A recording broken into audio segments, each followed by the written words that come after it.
In Heads of States ending, UK Prime Minister Sam Clarke and US President Will Derringer are finally able to mend their differences and lay the foundation of a newfound friendship.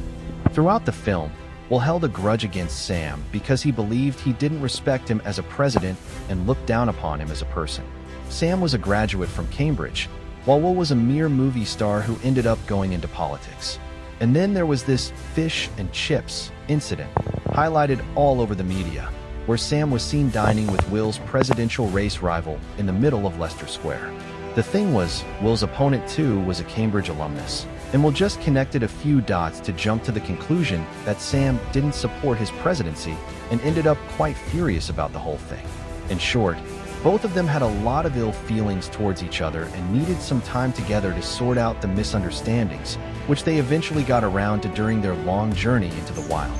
When they finally handled the crisis and returned to their posts, Sam invited Will to join him for lunch in London and ordered a plate of fish and chips, with a photo op ready to go.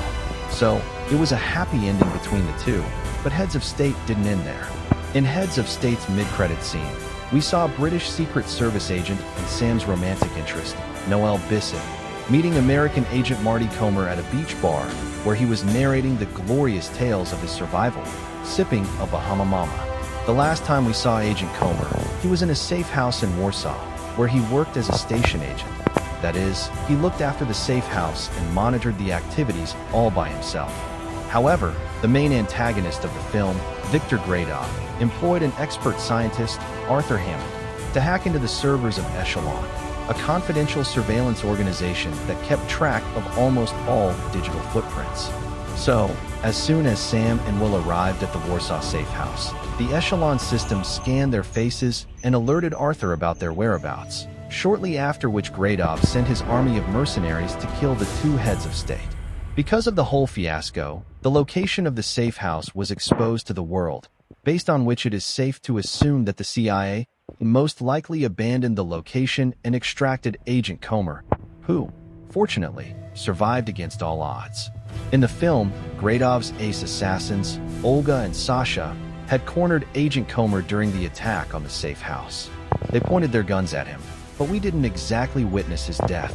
Sam and Will had heard a gunshot, presuming Comer to be dead, but in the mid-credits scene, Comer bragged to some ladies around him that he survived the bullet wound because of the metal plate in his head.